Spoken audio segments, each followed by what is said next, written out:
Tokyo Electric admits covering up the nuclear meltdown at Fukushima. U.S. and Russian warplanes come too close for comfort over southern Syria. And this summer's forecast for California is for hot and sunny weather with a chance of rolling blackouts. This is SkyWatchTV for Wednesday, June 22nd, 2016. I'm Derek Gilbert. First, a correction. Yesterday, during the interview with Dr. Timothy Furnish about his article about the Islamist group Tablighi Jamaat, I incorrectly referred to the article as coming from an online publication called the World Almanac of Islamism. I incorrectly assumed that the book was an electronic publication because the article was published online. Again, that was incorrect. The book is available as a hard copy book from the American Foreign Policy Center and a valuable resource. I apologize to Dr. Furnish and I regret the mistake. Now to the news. The first Palestinians to enter the war in Syria have been deployed. On Sunday, Palestinian fighters from the Damascus area, trained by Hezbollah, were airlifted by helicopter to the eastern Syria region of Deir ez-Zor. Apparently, they're taking part in an assault by Hezbollah on Islamic State positions in the Euphrates River Valley. These troops were trained by Hezbollah for missions deep inside Israel. But after a meeting in Moscow June 9th between Israeli Prime Minister Netanyahu and Russia's President Vladimir Putin, at which President Putin promised that no terrorists would be allowed to set foot in southern Syria, the Palestinians were redeployed. They're apparently already facing action. This plan, according to Debka File, was presented to President Obama, who gave it his thumbs up. Meanwhile, U.S. and Russian planes came a little close for comfort, close to a showdown, actually, over Syria last week. The LA Times reporting that Russian planes hit Pentagon-backed rebels near the Jordanian border. This in spite of several warnings by American commanders. The airstrikes took place in an area far from where the Russians had been previously active. The U.S. Navy scrambled F-A-18s to intercept. The Russian planes left the area until the F-18s ran low on fuel and had to leave to meet up with a tanker. The Russian Su-24 fighter bombers returned and hit the Syrian rebels again. It's not clear at this point how close the American pilots came to actually firing on the Russian planes. Turkey and Israel say that they've agreed to normalize relations effective June 26th. This is 6 years after the deadly Israeli raid on the so-called Freedom Flotilla headed for the Gaza Strip. 10 Turkish nationals died in that incident. The head of Israel's Labor Party reportedly promised the West Bank to Mahmoud Abbas and the Palestinian Authority. This reported earlier this week by Israel's Channel 10. A secret deal made before last March's national election in Israel. Labor Party leader Isaac Herzog agreed to transfer 100% of disputed territories in Judea and Samaria to Palestinian control. This was meant to be the basis of a future peace agreement if Labor won control of the Israeli government. And workers are getting ready in Israel to enter the tomb of Jesus with titanium bolts. Over the next 10 months, crews will be restoring the collapsing chapel above the cave where it's believed that Jesus was buried temporarily. The chapel is buckling under its own weight, and the repairs are decades overdue because of infighting between the various Christian communities who occupy the site. Here at home in California, summer means the wind, the surf, and the blackouts. At least this summer, the power grid is under threat because of the massive natural gas leaks at the Aliso Canyon Natural Gas Storage Facility. It's the second largest facility for storing natural gas in the western U.S. and so kind of important for generating power during peak months. We're just entering those peak months, and earlier this week, record high temperatures across the western U.S. put a load on the electric grid. The operator of California's power grid has issued a flex alert. This is asking people in California to voluntarily conserve energy in order to avoid rolling blackouts, which might just happen anyway. And speaking of power, 5 years after the event, Tokyo Electric finally admits that they covered up the reactor meltdown at the Fukushima Daiichi nuclear plant after the earthquake and tsunami in March of 2011. TEPCO President Naomi Hirose confirmed that employees of TEPCO were told not to use the words core meltdown when talking to the press. But it appears this was not entirely TEPCO's decision. A document released earlier this month indicates that the decision was made under pressure from the Japanese government. Confirmation that another conspiracy theory was, in fact, a fact. The United States Senate has blocked 4 new gun control measures in the wake of the slaughter in Orlando. Two measures each from each of the 2 major parties. Interestingly, gun ownership in the LGBT community appears to have skyrocketed over the last week or so. A Facebook group calling itself Pink Pistols has seen its membership jump from about 1,500 before the Orlando shooting to 6,500 as of Monday afternoon. In Europe, Brussels, Belgium went on lockdown Tuesday following a bomb scare. A man wearing a fake bomb belt was taken into custody during the morning rush hour. Bomb squad found that the belt contained only salt and cookies.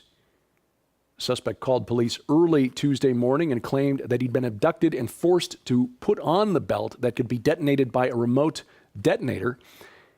Prosecutors say the man has a criminal record and history of psychiatric problems. In Brazil, as they prepare for the Olympic Games there, the acting governor of Rio de Janeiro state has declared a state of financial disaster. This gives him more leeway to manage the bills for the upcoming Olympic Games without breaking Brazilian law. The Games start there on August 5th. And in the UK, as if they don't have enough to worry about there with prophecies of doom if voters tomorrow decide they want to leave the European Union, a volcano in Iceland, nicknamed the Gateway to Hell, is apparently ready to blow. Experts say it could happen at any moment. The Hekla volcano regularly discharged lava until it went quiet in 2000, so it's had 16 years to build up pressure. Experts at the University of Iceland say when it goes, it could put lives at risk. And since the UK is downwind, at the very least, it means a disruption in air travel. Release the Kraken. Release the Kraken. Release the Kraken. The Kraken! Wait, it appears we've already found one. Conspiracy theorists who apparently have more time than anything else seem to have found a monster squid using Google Earth. This is off the coast of Deception Island, which is just north of Antarctica. Wait a minute. Everything is north of Antarctica. Anyway, you'll see the coordinates here on your screen if you want to look this up for yourself. Based on the scale, it appears to be about 360 feet from end to end. What appears to be breaching the surface there is just the tail end of the Kraken. And finally, you're not imagining things. Kids really are glued to their smartphones. 39% of millennials in a new study, those are people 18 to 34 years old, say they interact more with their phones than with coworkers, friends, parents, children, or significant others. In other words, people under the age of 35 interact with their phones more than with anything or anyone else. Nearly half in the survey said that they couldn't live without their phone, and nearly 70% of them say they've used their phones to avoid social interaction. In the old days, you used to have a friend arrange to, call you in the middle of a date in case it wasn't working out. Now, to be fair, people in this age group also say they're more likely to use their phones to stay in touch with friends, look up educational content, look for and apply for jobs and other things. So there's a trade-off there. But in a real sense, you might say that the group under 35 is, in some very real ways, the very first cyborg generation on planet Earth. And that's why SkyWatchTV and Defender Films collaborated on the award-winning documentary film, Inhuman, The Next and Final Phase of Man is Here. And I am remiss in not having mentioned this earlier because we've known about this now for over a week.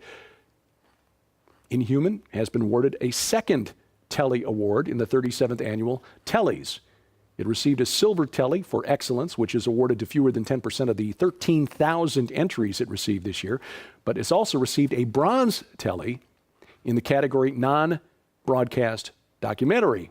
So congratulations to the team at SkyWatch TV and to Defender Films, especially producer, cameraman Joe Artis, director Gans Shimura, Donna Howell for the script, Sharon Gilbert for the script and for the voiceover work, and as one of the experts consulted during the film. And of course to Tom Horn for the vision to begin the process of creating this film 5 years ago, before many people were even aware of what transhumanism was. Quite an honor for the very first effort out of the gate for Defender Films to be awarded not one but 2 Tellys in the 37th Annual Telly Awards. This week, making you aware that you've only got a couple more days to take advantage of the special introductory offer for the new SkyWatch TV magazine. It's 5 years for the price of 3. More information on that coming up at the end of this program. And you still have time to submit your story and a chance to be published by Defender Publishing in time for Christmas. This is the No Fences writing contest inspired by Nita Horn's biography, No Fences, and of course the vision that led to the creation of Whispering Ponies Ranch. The deadline to enter your story for inclusion is next Thursday, June 30th. Details are posted online at skywatchtv.com/nofences. This week on SkyWatch TV, Gary Stearman and Bob Ulrich, our friends from Prophecy Watchers, give you a preview of this year's Rocky Mountain International Prophecy Conference, the biggest prophecy conference of the year, just 1 month away. And if you can't be there, you can still watch it. All of the presentations streamed live. You find out who's saying what and when online at prophecywatchers.com.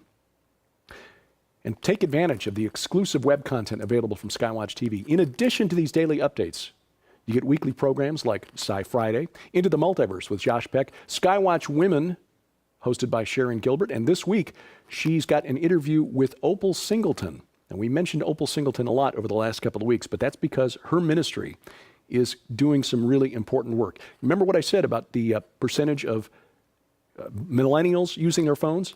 The percentage of teens and preteens using smartphones is probably even higher.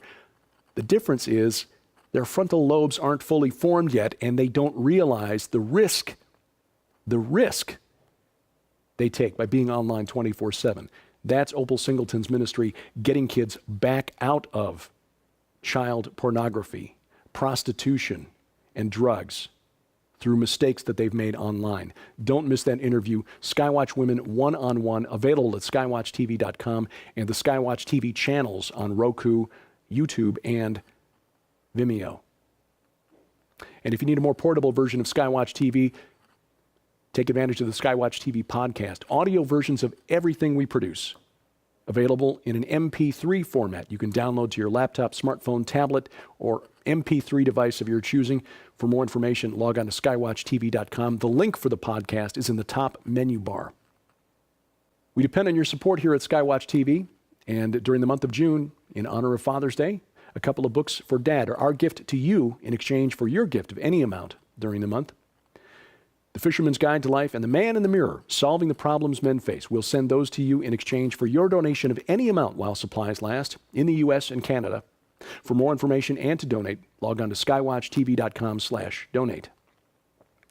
And your mouse finger can also help us. Click share, click like, click subscribe. That gets the word out there. And if you got comments for me, or suggestions, or questions, send those to dgilbert@skywatchtv.com. And thank you for watching as we keep watch. I'm Derek Gilbert, and this is SkyWatch TV. Save nearly half off the cover price when you subscribe now to the brand new SkyWatch TV magazine. For a limited time from April 24th through June 24th, 60 days only, a 5-year subscription to SkyWatch TV magazine is just $99. That's more than $75 off the cover price, which is like getting 2 years for free.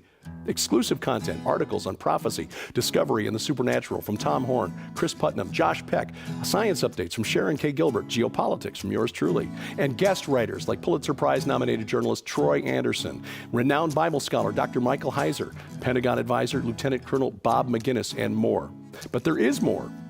As an early subscriber, you'll be the first to get this new book from Defender Publishing. I predict what 12 global experts believe you'll see by 2025. This is a $20 value and includes best-selling authors like Joel Richardson, Mark Biltz, Carl Gallups, Tom Horn, Paul McGuire, and more. Find out what they think about the coming war between ISIS and the Vatican, the future of the Temple Mount and the Ark of the Covenant, a worldwide manifestation of angels, and the coming age of human hybrids. And we'll also add this DVD, The Best of Skywatch TV 2015, a $25 value, including our most compelling interviews from last year, including Chuck Missler, Steve Quayle, the discussion of the Georgia Guidestones with Chris Pinto, and more. All of this together worth more than $200, yours now for just $99, but only through June 24th. Subscribe now, Skywatch TV Magazine. Call the number on your screen or log on to skywatchtvstore.com.